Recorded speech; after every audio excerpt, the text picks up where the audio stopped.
des pensées, puis je veux revenir sur quelque chose qui a été dit dans la louange, que ton règne vienne. On a chanté au roi des rois. Amen. Que ton règne vienne, qu'est-ce que ça veut dire dans la Bible? C'est un élément extrêmement important. Le règne de Dieu vient en 2 temps. Moi, je me rappelle, j'ai grandi dans l'Église, pour moi, que ton règne vienne, ça voulait dire, le Seigneur va revenir à la fin, puis on va aller au paradis. C'est vrai, mais ça, c'est le 2e temps. Le premier temps a toujours été là. Si on se rappelle, mettons, le sacrifice d'Abel, hein? Le premier bon personnage après Adam et Ève, là. Abel, il offre un sacrifice à Dieu. Et c'est ça, le règne qui vient, c'est quelque chose qui est fait pour le roi des rois.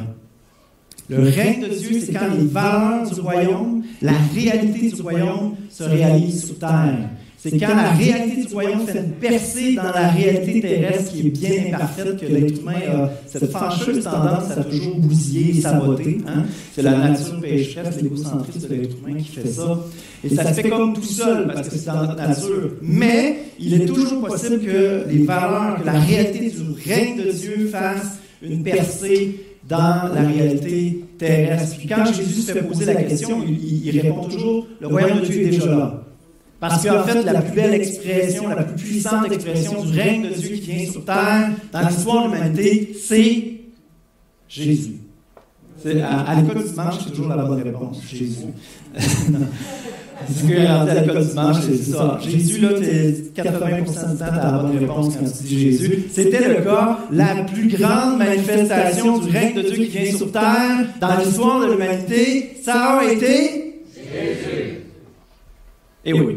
Alors, le règne de Dieu est déjà là, puis à travers la vie de Jésus, il démontrait avec puissance, à travers les miracles, parce que tout l'impact de la destruction de l'humanité, de la planète, de la nature humaine, des relations, des sociétés, la maladie découle de ça. On sabote tellement la planète et notre propre santé qu'après des milliers d'années, le péché a fait son œuvre, puis là, tout est bousillé, et même la santé. Donc la maladie, c'est un des résultats, un des symptômes de toute cette œuvre de péché-là depuis des milliers d'années. Et Jésus, qu'est-ce qu'il faisait? Il y avait des percées du règne de Dieu, des percées d'une œuvre, d'une action du roi des rois dans la réalité terrestre qui est pécheresse. Amen? C'est bon de comprendre, hein? Parfois, qu'est-ce qu'on dit? Puis merci, merci à l'équipe pour ce temps de louange. On ne dit jamais assez merci à ceux qui s'impliquent. On pense souvent à nos musiciens, mais moi j'aime dire, parce que moi je suis musicien, j'aime beaucoup jouer de la musique, j'aime beaucoup la louange. On pense souvent à leur dire merci à eux, mais moi je dis, on a déjà notre récompense, nous, on aime ça jouer de la musique, puis honnêtement pour un musicien amateur, avoir un stage à toutes les semaines, puis des pratiques, écoute, il y en a qui payent des centaines de dollars pour avoir accès à un studio, puis tout ça, donc c'est vraiment un privilège de jouer dans la musique, je sais pas si les musiciens sont d'accord avec moi, mais il y a plein de gens qui s'impliquent dans l'ombre pour qu'ils puissent avoir un bon son à la salle, on a quelqu'un au son, on avait le PowerPoint en bas pour qu'on puisse avoir un temps, puis pas entendre des bébés pleurer tout le temps, des enfants qui courent partout, quoique Dieu aime les enfants. C'est bien de pouvoir profiter d'une réunion ensemble, tranquille, et il y a un paquet de gens qui s'impliquent en bas et qui rendent ça possible. Hein? Amen? Puis ils font ça pourquoi? Ils font ça parce qu'ils aiment Jésus. Ils le font pour le Seigneur.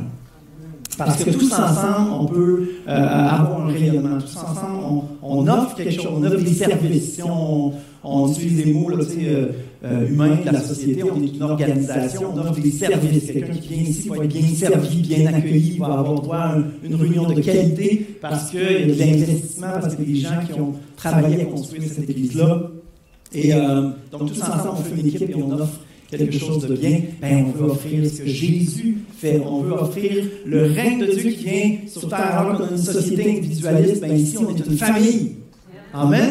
C'est une percée du règne de Dieu, des valeurs du roi des rois, du Père céleste qui veut qu'on soit interreliés, qui veut qu'on soit en relation les uns avec les autres. Puis on a souligné ce que Gaëtan a fait pendant la COVID, mais plusieurs ont fait ça. Plusieurs ont fait des appels dans l'ombre, personne ne le sait, mais Dieu qui voit les cœurs le sait. On a demandé tantôt si quelqu'un avait un témoignage, moi j'en ai un. Là, cette semaine, le 19 juillet a eu lieu une élection et les membres de cette assemblée ont voté oui, on le veut de ce petit gars-là de Québec, il a l'air pas trop pire. J'ose espérer qu'il y en a qui ont prié, qui se sont demandés, qui écoutaient les prédications. J'ai regardé vite fait, je pense que c'est ma 9e que je fais à Saint-Honoré. J'ai été très actif alors que je n'étais pas officiellement pasteur. 7 ou 9, en tout cas dans ce point-là. Je trouve un effort.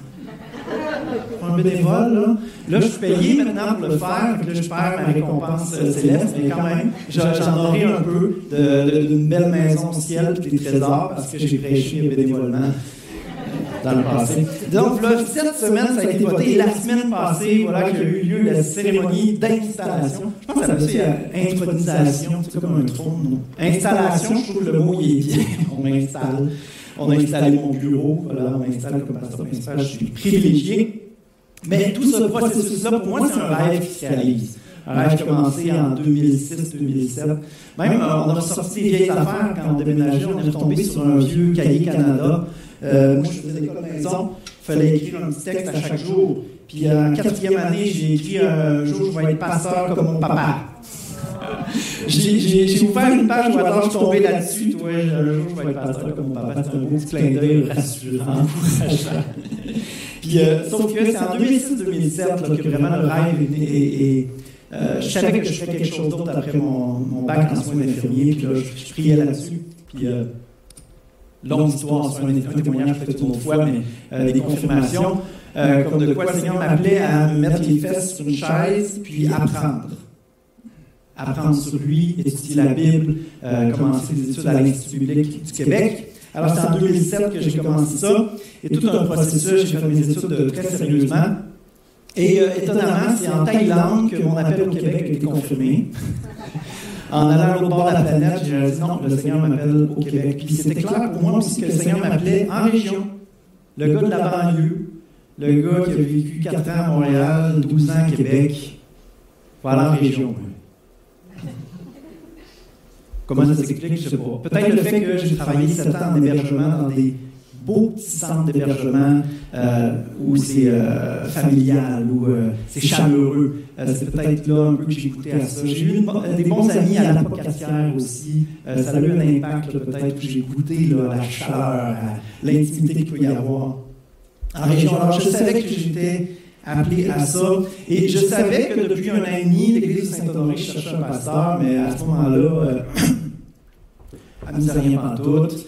C'est pas du tout ce que je voyais comme projet pour moi, pour notre famille. On parlait de s'installer en région, mais de débuter quelque chose de nouveau. Bref, 1 an et demi plus tard, la COVID, toutes sortes de défis, je vois que je veux m'impliquer, je veux que les choses avancent, je veux exercer du leadership. Puis, je me sens limité, puis là, il naît dans mon cœur un désir pour plus, un désir pour aller dans l'aventure. Puis, un autre concours de circonstances, le fait que je me suis rappelé de Saint-Honoré, je commence les démarches. Oui, c'est encore disponible. Écoutez, au Québec, là, une église d'une centaine et plus de personnes, un salaire temps plein pour un pasteur, c'est très, très rare. C'est un poste de pasteur offert sur un plateau d'argent. Alors, de me rappeler de ça, puis toutes sortes de confirmations encore une fois, puis tout un processus pour que ça puisse se réaliser. Et la paix qui vient, un amour qui vient pour l'Église Saint-Honoré. Je me rappelle, je pense à la première prédication, je suis pas capable de me retenir, je disais, je vous aime, j'ai hâte de vous voir. Ça se développait comme ça dans notre cœur, ça bouillait de plus en plus, puis on s'est mis à prier pour vous. On savait qu'il y avait des belles choses qui pourraient se réaliser ici. On savait qu'on pourrait grandir, surtout ici. On a vendu notre duplex en 2 jours. Quand même extraordinaire. Et de plus en plus, voilà, on vous avait à cœur. On a fait 2 entrevues, visite d'un paquet de maisons, 2e visite, inspection, bingo. Donc, une seule journée de visite, dans le fond. On a tout de suite trouvé la maison qu'on voulait. Le plus grand miracle là-dedans, peut-être, c'est de trouver une garderie pour nos 2 filles. Parce que c'est quelque chose de très difficile. Ceux qui sont parents qui ont cherché une garderie savent que c'est impossible. Mais ça s'est réalisé. Le grand chef d'orchestre en haut était en train de préparer tout le chemin pour nous. Et voilà, le processus, comme je l'ai dit au début, c'est concrétisé avec l'installation de tout ça. Et c'est pasteur Michel Bisaillon qui avait accompagné cette église ici depuis quelques années déjà, qui nous accompagnait dans tout ce processus-là. Et à la fin, quand tout était fait, il nous a dit, après ces mois, que là, un an et demi, là, quand le profil était envoyé et qu'on recherchait un pasteur, il avait pensé à nous. Mais il ne l'avait pas dit. Parce que notre église à Québec venait de passer au feu, il y avait beaucoup de choses à faire, donc il s'est dit, je n'irai pas leur piquer un des ouvriers. Puis en fait, Priscille et moi, on aurait refusé, de toute façon, on n'était pas prêts. Mais tout le processus nous a amenés à croire, à espérer, à rêver que l'Église de Saint-Honoré et nous étions faits l'un pour l'autre. Ça va vraiment des deux sens, ça va vraiment des deux côtés. Pas juste nous, c'est pas juste notre action à nous, c'est pas juste notre déménagement à Saint-Georges, mais c'est l'Église de Saint-Honoré qui accueille un pasteur. Alors on est vraiment bénis de tout ce cheminement-là. Mais ceci étant dit, j'ai une déclaration choc pour vous ce matin. J'espère que vous êtes bien assis. Attachez votre sucre avec de la broche. Je ne suis pas le bon pasteur. Il y en a qui ont des problèmes cardiaques, ça va? Je ne suis pas le bon pasteur. Vous savez, pasteur, ça veut dire quoi? Ça veut dire berger. Alors, on va lire un texte qui parle du bon pasteur, le bon berger. Ça se trouve dans Jean, chapitre 10. Vraiment, je vous l'assure, si quelqu'un n'entre pas par la porte dans l'enclos où l'on parque les brebis, mais qu'il escalade le mur à un autre endroit, c'est un voleur et un brigand. Celui qui entre par la porte est, lui, le berger des brebis. Le gardien de l'enclos lui ouvre, les brebis écoutent sa voix. Il appelle par leur nom celles qui lui appartiennent et les fait sortir de l'enclos. Quand il a conduit au dehors toutes celles qui sont à lui, il marche à leur tête et les brebis le suivent parce que sa voix leur est familière. Jamais elles ne suivront un étranger, au contraire, elles fuiront loin de lui, car elles ne connaissent pas la voix des étrangers. Jésus leur raconta cette parabole, mais ils ne comprirent pas ce qu'il voulait dire. Ils ne comprirent pas ce qu'il voulait dire. Si vous ne comprenez pas ce matin, vous êtes tout à fait normal. Inquiétez-vous pas. Alors, on va prier. On va prier ensemble. Alléluia, merci Seigneur pour ta parole.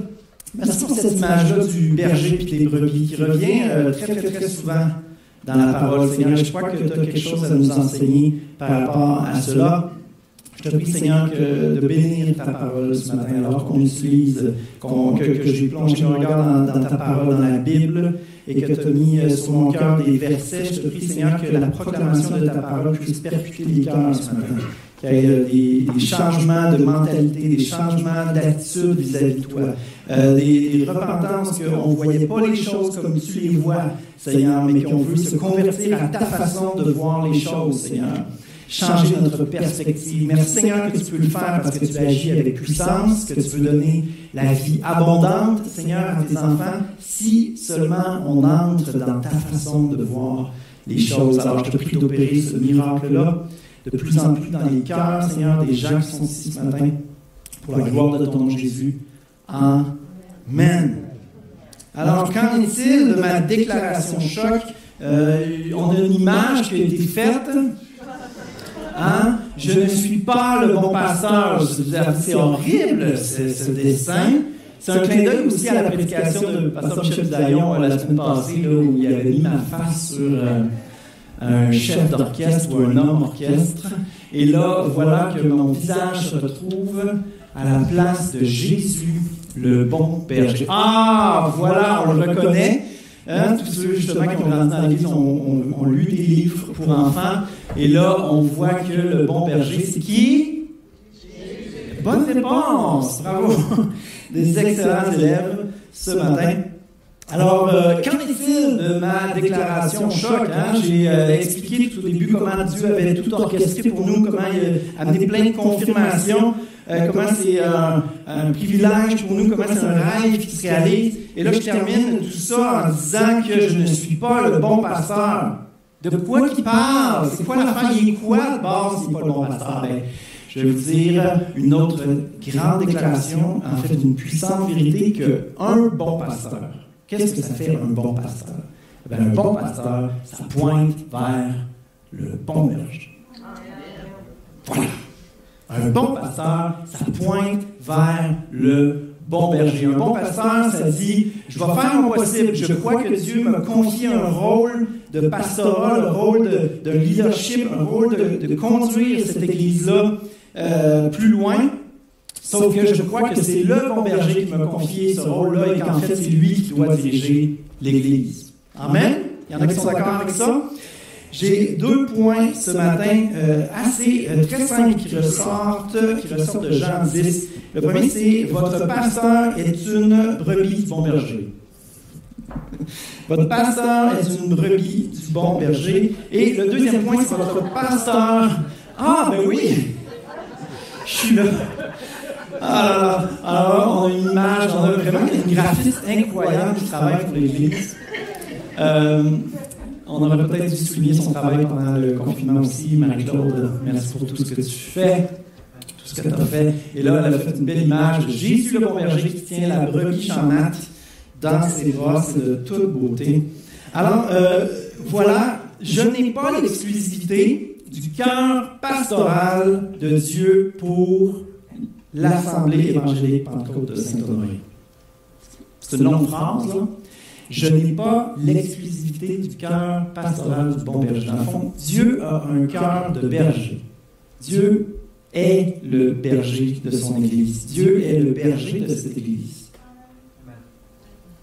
Et il donne son cœur à tout un chacun.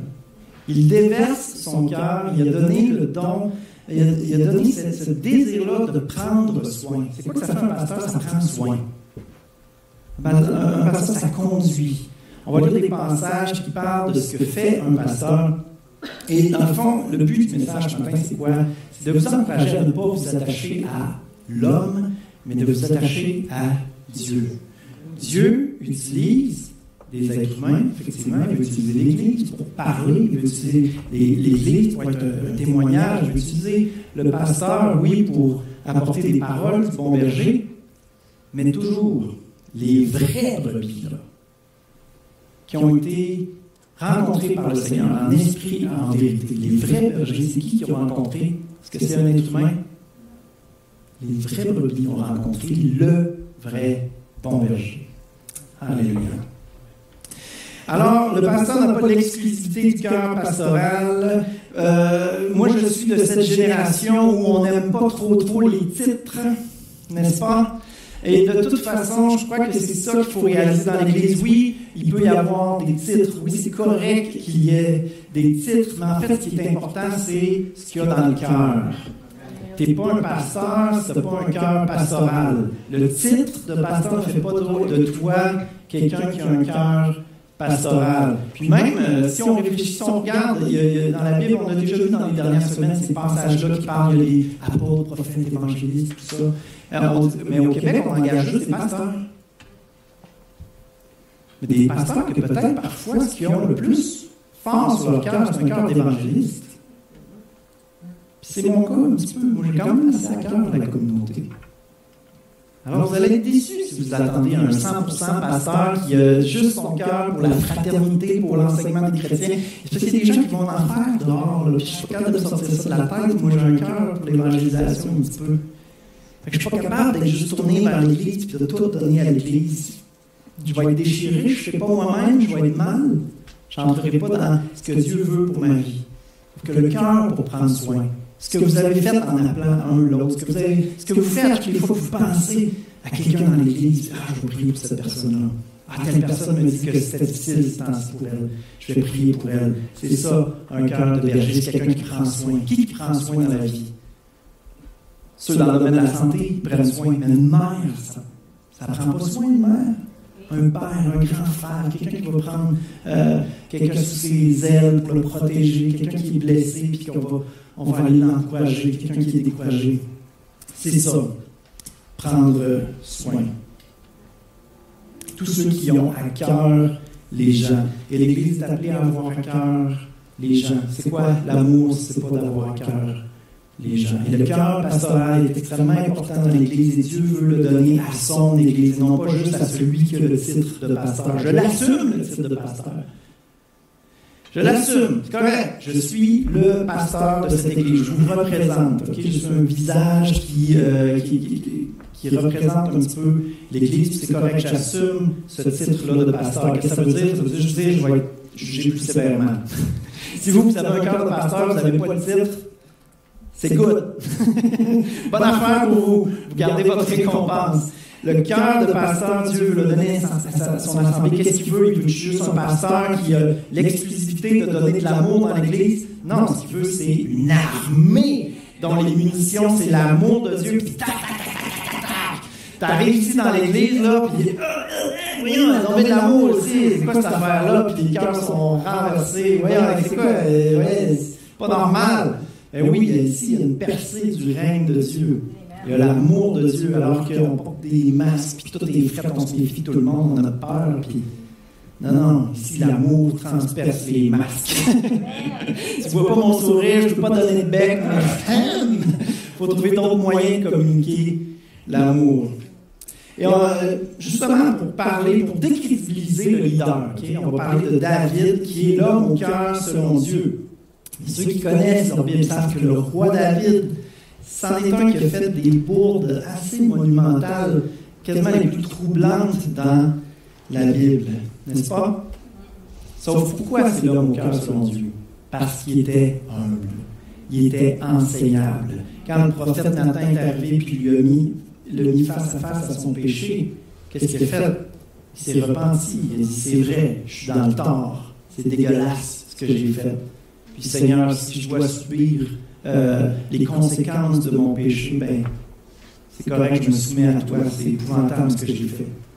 Il était capable d'être repris, capable de laisser la place aux autres. Vous savez, à un moment donné, dans la Bible, on nomme les 30 héros de David. 30 héros, puis, soit dit en passant, Uri fait partie de ces 30 héros-là. C'était un de ses top champions.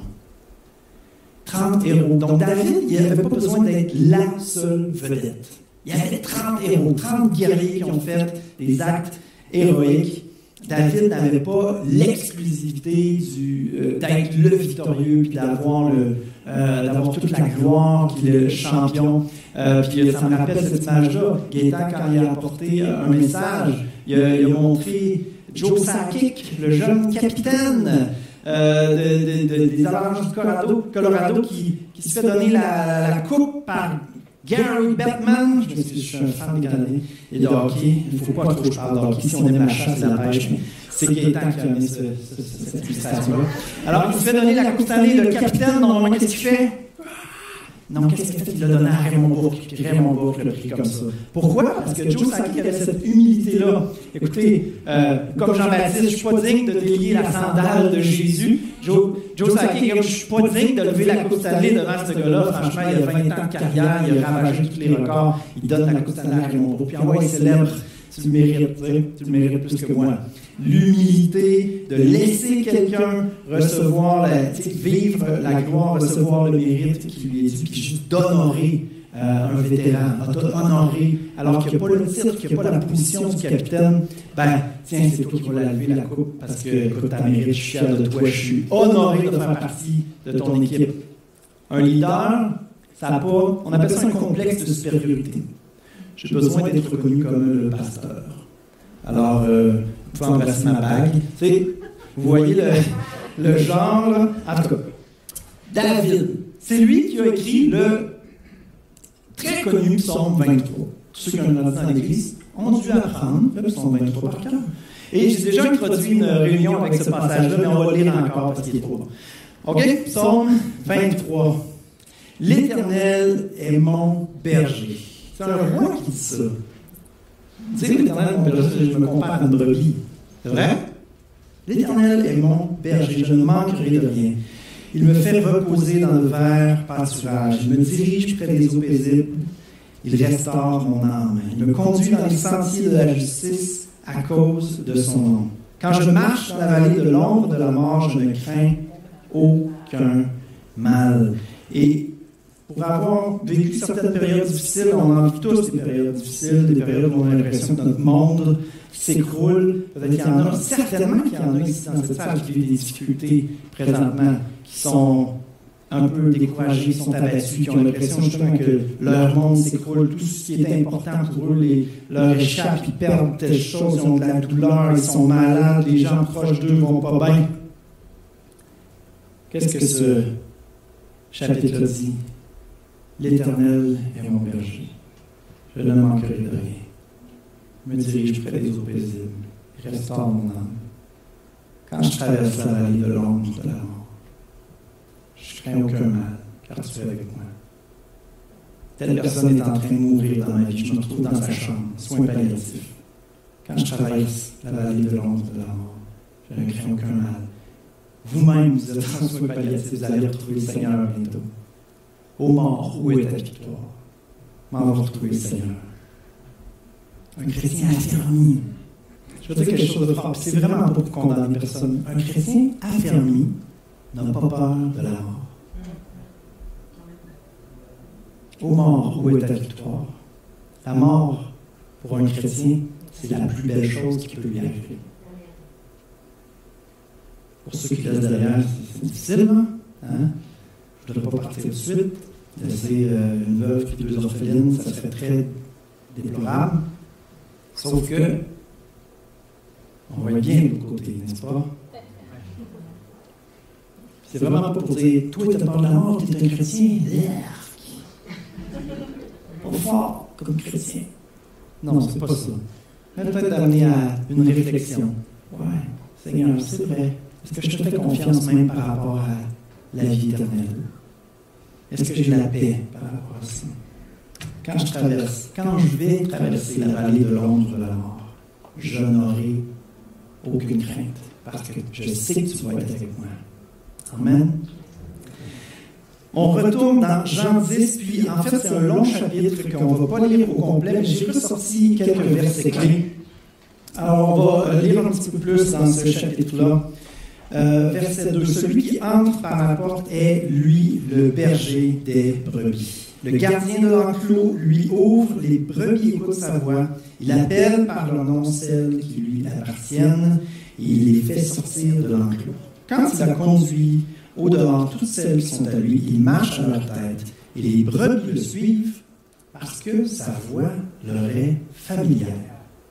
Jamais ne suivront un étranger. Au contraire, ils fuiront loin de lui, car ils ne connaissent pas la voix des étrangers. Moi, je suis venu afin que les hommes aient la vie, une vie abondante. Moi, je suis le berger, le bon berger, donne sa vie pour ses brebis. Je connais mes brebis, et mes brebis me connaissent. Mes brebis écoutent ma voix, je les connais et elles me suivent. Je leur donne la vie éternelle, jamais elles ne périront et personne ne pourra les arracher de ma main. Mon Père qui me les a donnés est plus grand que tous et personne ne peut arracher qui que ce soit de la main de mon Père. Wow! On va prendre le temps de s'arrêter sur quelques points clés de ce chapitre-là. Et le premier se trouve au verset 3, il appelle. Il appelle. Il appelle, ça veut dire qu'il va falloir entendre le bon berger qui appelle. Oh, là, c'est weird un peu ça. Ça touche dans le mystique pas mal, hein?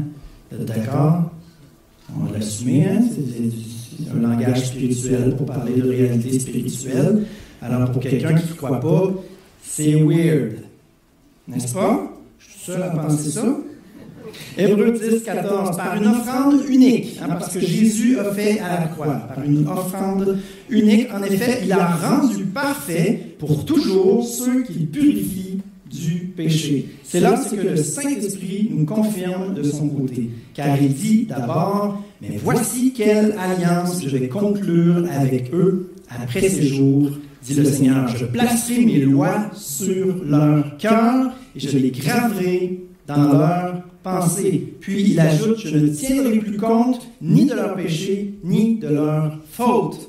Alors comment ça peut être possible que le Dieu créateur de l'univers, si grand, si puissant, si au-dessus de toutes choses, puisse parler à nos cœurs? En fait, Dieu même, il est parfait. Alors comment pourrions-nous, nous qui sommes imparfaits, je ne sais sais pas si vous êtes parfait, vous autres aussi. Moi, oui, je suis imparfait. Alors, je vais parler pour moi. Comment est-ce que un Dieu parfait pourrait entrer en relation avec quelqu'un d'imparfait, d'insignifiant, un grain de sable dans l'univers, un claquement de doigts dans l'histoire de l'humanité, je ne suis pas grand-chose, Dieu est tout-puissant, Dieu est parfait. Voyons donc, impossible, ça n'a pas de bon sens qu'il veuille entrer en relation avec moi. Comment c'est possible? Ah, ben parce que, par une offrande unique, Jésus a rendu parfait pour toujours ceux qui le purifient du péché. Alors, ce que la Bible déclare, c'est que Dieu m'a rendu parfait en esprit, spirituellement, selon la perspective de Dieu. Parce qu'on sait bien que selon la perspective terrestre, je ne suis pas rendu à la perfection, mais loin de là. En tout cas, ceux qui me connaissent le savent.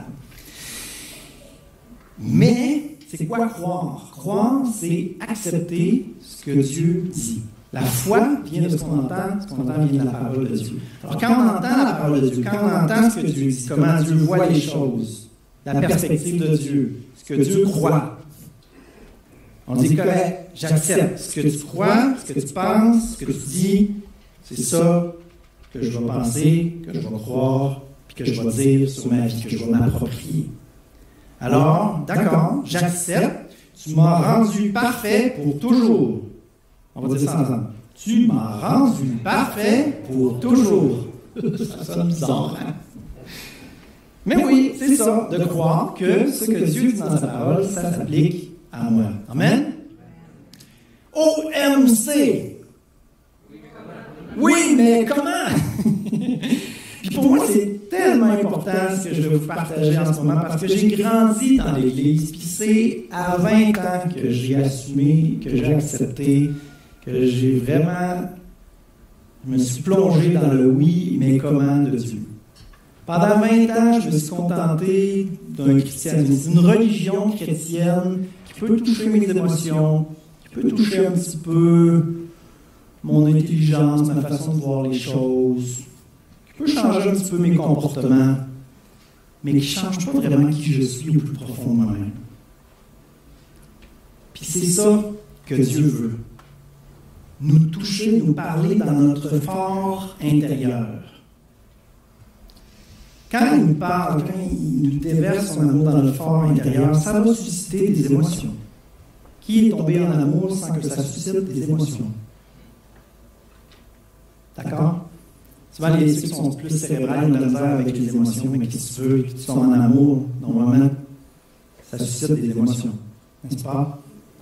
Ça va susciter de recevoir la parole de vérité, ça va amener des changements dans la façon de penser, dans la façon de voir les choses. Donc, ça touche notre intellect aussi. Puis, ça va amener des changements de comportement aussi. Malheureusement, il y a des gens, comme moi pendant 20 ans, qui se contentent d'un christianisme extérieur. Les comportements vont changer, tout paraît bien, fait pas trop de niaiseries, sacre pas. Sauf que je sais très bien que pendant ces 20 années-là, je ne laissais pas le Seigneur me transformer plus profond de moi-même. Puis avoir un impact, oui, sur mon feeling dans la présence de Dieu, oui, sur ma façon de penser, sur mes comportements, mais vraiment de prendre tout, d'avoir la permission, d'avoir la liberté de me prendre au complet. Vous savez, l'être humain, c'est quand même quelque chose de complexe. L'être humain, c'est tout comme bébé, l'être humain. Hein? C'est le point culminant, le summum de la création. L'être humain, c'est les pensées, c'est les émotions, c'est la volonté, tout ça. Mais pour être complètement transformé, ça prend quelque chose de plus grand que lui-même. Amen? Et c'est pour ça que Dieu, qui a un amour infini, peut nous prendre au complet puis nous transformer. Je vais utiliser mon expression tantôt, nous ravager par son amour. Nous transformer du tout. Ça nous fait casser les genoux, on tombe par terre, on est juste « Wow, Dieu, t'es incroyable. Ton amour, pour moi, est infini. » Et la vie change au complet. Les émotions sont touchées, le désir de devenir comme Jésus change, les comportements changent. C'est un processus, oui, mais la vie n'est plus jamais la même. Notre perspective, notre façon de voir les choses, nos buts dans la vie, ça se réaligne à la lumière de l'amour de Dieu qui nous a transformés, sa lumière qui veut éclairer notre sentier. Alors comment ça peut se faire 2 petits passages tout simples qui peuvent, j'espère qu'ils vont allumer les consciences, qui vont amener à désirer cette transformation-là en profondeur. Apocalypse 3:20, plusieurs connaissent déjà ce verset-là. « Voici, je me tiens à la porte et je frappe. Si quelqu'un entend ma voix et ouvre la porte, j'entrerai chez lui, je souperai avec lui et lui avec moi. » C'est quoi cette porte-là? C'est la porte de notre cœur. Voilà, je me tiens à la porte et je frappe. Si quelqu'un entend ma voix et ouvre la porte, j'entrerai chez lui, je souperai avec lui. Si quelqu'un entre en lui-même et entend cette voix-là qui l'appelle, qui veut guérir, qui veut restaurer, qui veut remplir au plus profond de même et ouvre la porte. Oui, je te fais confiance. Oui, je suis intéressé, Jésus. Viens, j'aimerais ça entendre qu'est-ce que tu as à me dire, qu'est-ce que tu veux, comment tu veux me parler. Psaume 46:10 dit « Arrêtez et sachez que je suis Dieu ». On sait que la vie va vite aujourd'hui. On court à gauche, à droite, on veut tout est toujours trop lent pour nous. J'appelle ça une société micro-ondes. Tout devrait être prêt pour hier. On veut toujours que tout aille vite. Et Psaume 46:10 nous donne une parole très, très, très sage. Arrêtez et sachez que je suis Dieu. La porte de votre cœur, votre esprit, votre fort intérieur, c'est au plus profond de vous-même. C'est votre vrai vous. C'est qui vous êtes. C'est votre esprit. C'est votre volonté. C'est vos rêves. C'est qui vous êtes au plus profond de vous-même. Si Dieu intervient à ce niveau-là, tout va changer. Dieu vous appelle par votre nom. C'est ce que ça dit dans le passage. Celui qui ouvre la porte, qui accueille la parole de Dieu. Accueillir, recevoir, accepter, écouter, ouvrir. Avez-vous d'autres synonymes? S'intéresser à, se plonger dans, essayer de découvrir, rechercher, lire la parole. Est-ce que tu veux me parler? Je veux comprendre. Si on ne se pose pas de questions plus profondes nous-mêmes, on n'aura pas de réponse. S'il n'y a pas un raisonnement, s'il n'y a pas une intériorité, souvent, je ne sais pas si vous avez déjà entendu ce terme-là, hein? Une intériorité. C'est quelqu'un qui ne vit pas juste de façon superficielle, qui ne vit pas juste pour les apparences. Une intériorité, quelque chose qui se passe en profondeur. On se pose des questions, Dieu, il y a des réponses. Est-ce que je suis aimé? Est-ce que j'ai une raison de vivre? Il faut se poser ces questions-là. Si on ne se pose pas ces questions-là, on n'aura pas les réponses de Dieu pour notre vie. On ne regardera pas le passage dans 1 Thessaloniciens, mais je veux insister sur le point qu'il les appelle par leur nom. Puis dans la Bible, le nom, c'est vraiment quelque chose d'extrêmement important, quelque chose de significatif. Et on comprend que ça parle d'un appel qui est personnel. Ouais? Un appel qui est spécifique. Un adresse qui s'adresse à vous personnellement, qui est unique.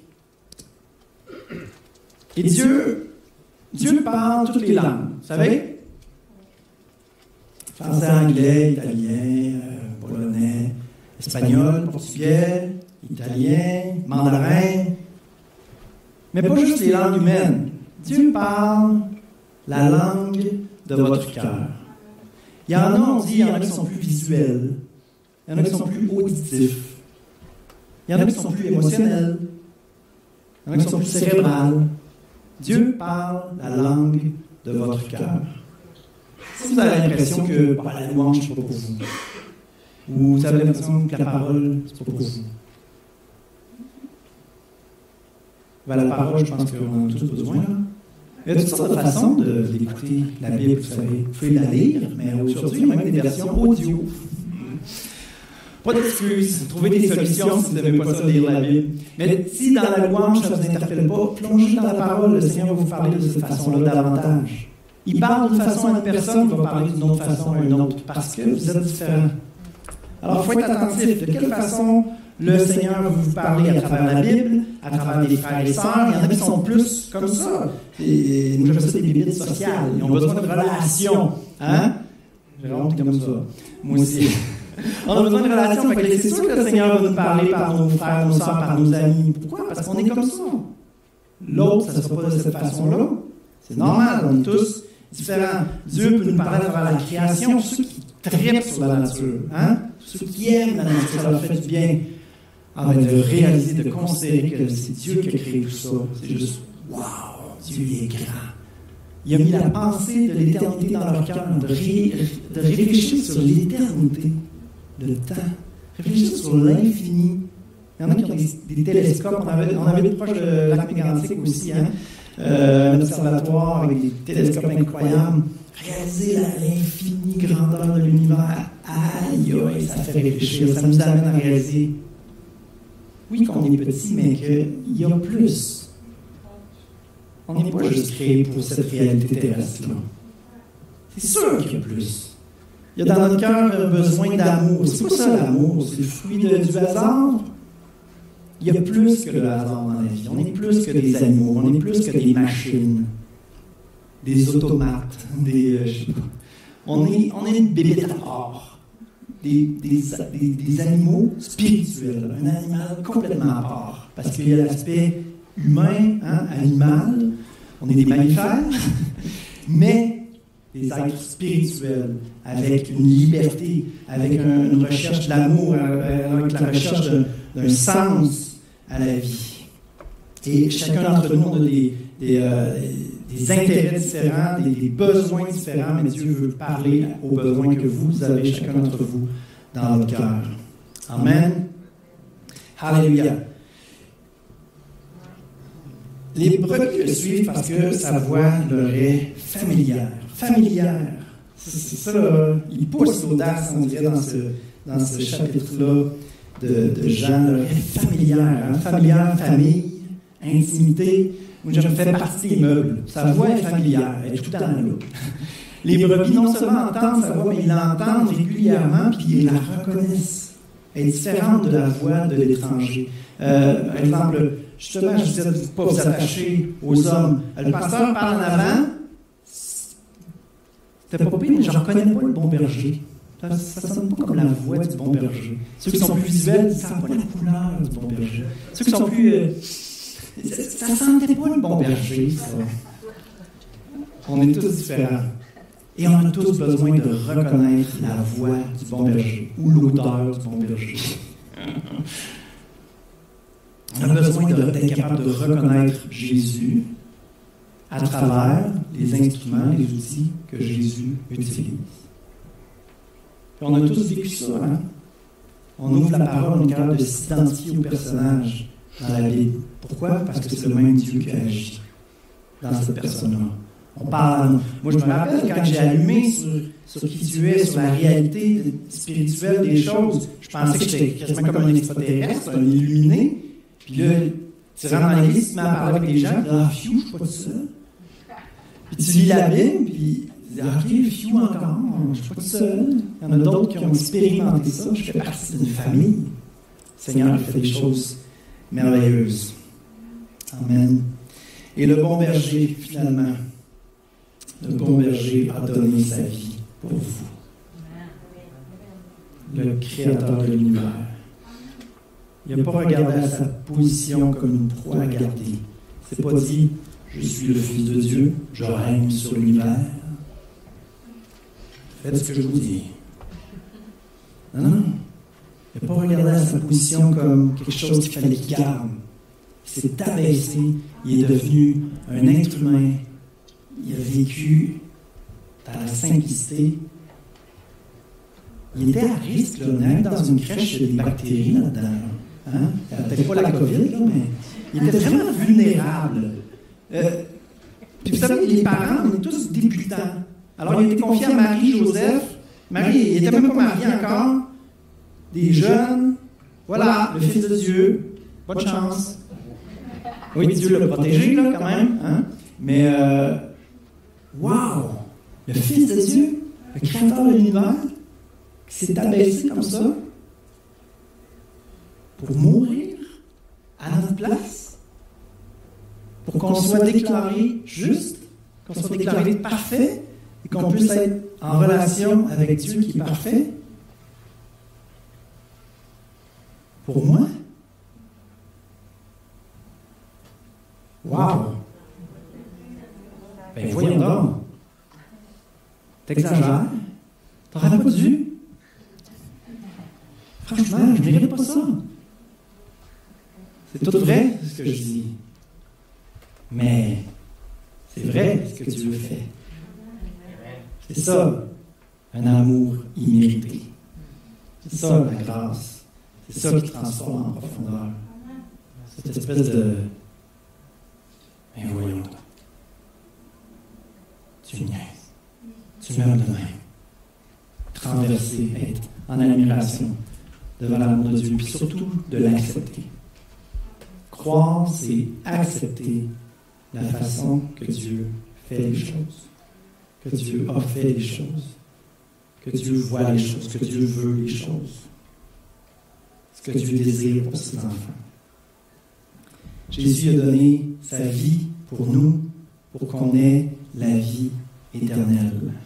Les brebis du bon berger jamais ne périront et personne ne pourra les arracher de sa main bienveillante. Il est mort à la croix aussi pour qu'on ait une vie abondante. Je suis venu afin que vous ayez la vie, une vie abondante. Je demande aussi de s'approcher, puis juste de prendre le temps de réfléchir. Une vie abondante, c'est quoi? J'ai jamais entendu cette expression-là en dehors de la Bible. Ouais? Qu'est-ce que ça veut dire une vie abondante? Abondante. Une vie riche. Pas financièrement, franchement. Ou ça peut être bon, mais une vie riche, pleine de sens. Riche en découverte. Riche en possibilité de rêver avec le roi de l'univers, ce qu'il veut pour nous. Riche en bénédiction. Riche la vie éternelle qu'il nous a donnée, en espérance, riche en paix, riche en victoire. Jésus a vaincu la mort. Nos difficultés à nous, c'est quoi par rapport à sa puissance? Alors oui, Dieu veut nous donner la vie éternelle. Il veut nous donner une vie abondante. Ça veut dire une vie victorieuse, une vie qui triomphe, une vie à être guérie, à être restaurée, redevenir la créature merveilleuse qu'on a été créé pour être. Devenir la meilleure version de nous-mêmes. Devenir Jésus version Jean-Marc. Jésus version Priscille. Jésus version Guy. Jésus à la saveur, à l'unicité de telle personne. Le chrétien, c'est un peu comme un vitrail. J'espère que vous n'avez peut-être pas un vitrail, mais imaginez un vitrail vraiment beau. S'il fait noir derrière le vitrail, on ne voit rien. Mais s'il y a la lumière de Christ à travers le vitrail, là, on le voit. Le chrétien, c'est un vitrail magnifique, unique, à travers lequel la lumière de Christ brille, puis révèle toute la beauté. Le vitrail, parfois, il est en miettes. Le bon berger est capable de le ramasser, de le récupérer, de le soigner, de le guérir, de le restaurer, de ramener les rêves, amener de l'encouragement tout le temps, tous les jours. On a besoin d'être encouragé. Pour ça que ça dit tout le temps dans la Bible. Ne crains pas, fortifie-toi, prends courage. Lâche pas, je suis avec toi jusqu'à la fin des temps. Il y a plein de promesses. On l'a chanté ce matin, je m'appuie sur tes promesses. On peut se lever ensemble ce matin. Je veux vous conduire dans la prière. Je veux vous encourager à vous attacher au seul véritable bon berger. Avez-vous l'humilité ce matin de reconnaître, je suis une brebis. J'ai besoin du bon berger. Lui seul peut m'amener dans les vrais vers pâturage. Lui seul peut me donner de cette eau vive, de cette eau qui va enfin abreuver mon âme, enfin amener la vie dans le désert qu'il peut y avoir dans votre cœur. Le vrai bon berger, on a besoin de lui. Ne vous contentez pas de ce qu'un être humain peut vous apporter. Oui, retirez de plein de sources que Dieu peut déverser, peut donner à l'Église, mais apprenez à entendre la voix du bon berger. Pendant que les yeux sont fermés, j'aimerais juste lancer cette invitation que en fait le bon berger vous fait. Ça dit les appels. Est-ce qu'il y en a ce matin qui entendent la voix du bon berger, qui ne l'avaient jamais entendu? Il vous appelle par votre nom. Est-ce qu'il y en a dans leur cœur, ça brûle en ce moment? Wow, j'en reviens pas, le Créateur de l'univers m'appelle, il me connaît. Si vous pouvez juste lever la main devant Dieu, juste de dire, oui, je suis là, je suis ta brebis et j'entends ta voix. Est-ce qu'il y en a qui regardent leur vie, oui, ils sont chrétiens, mais non, ne vivent pas la vie abondante. Non, ne vivent pas la paix. Non, ne vivent pas cette restauration, cette guérison, cette victoire que Dieu veut amener en profondeur. J'ai la vie éternelle, c'est comme un ticket pour aller dans le ciel, mais il n'y a rien de plus qui se passe dans ma vie. Est-ce qu'il y en a qui ont l'impression de vivre cette sécheresse-là, cette mort-là dans leur vie, cette stagnation? Il y en a qui sont dans le statu quo, il n'y a rien qui avance, il n'y a pas de progression. Juste lever la main devant le Seigneur et dire, oui Seigneur, je veux la vie abondante, je veux suivre le bon berger, je veux être restauré par toi. Est-ce qu'on peut lever nos voix ensemble ce matin? Seigneur, on ne veut pas se contenter de la vie sec, lourde, pénible que souvent ont les hommes parce que la terre est maudite, Seigneur, parce qu'on est pécheurs. Mais on veut ce que toi tu donnes, on veut une percée du royaume dans nos vies. On veut la joie, la paix, l'amour. Seigneur, une parole de toi et je suis guéri au fond de mon cœur. Une parole de toi et mon esprit s'ouvre. Il n'y a pas de confusion alors que toi tu nous guides, tu nous diriges. Ceux qui sont troublés, ceux qui ont l'impression de se perdre, ceux qui ont l'impression que leur vie s'effondre autour d'eux, ceux qui ont l'impression de passer dans la vallée de l'ombre de la mort. Alléluia. On veut s'attacher à toi, bon berger. On veut te suivre, on veut t'enseigner, guider par toi. Alléluia. Oui, Seigneur Dieu, guide-nous, guide-nous. Alléluia. On s'abandonne à toi, Seigneur, on s'en remet à tes soins. Alléluia. Oui, Jésus. Oui, Jésus. Oui, Jésus. Déclare-le ce matin. Oui, Jésus, je veux la vie que tu veux pour moi.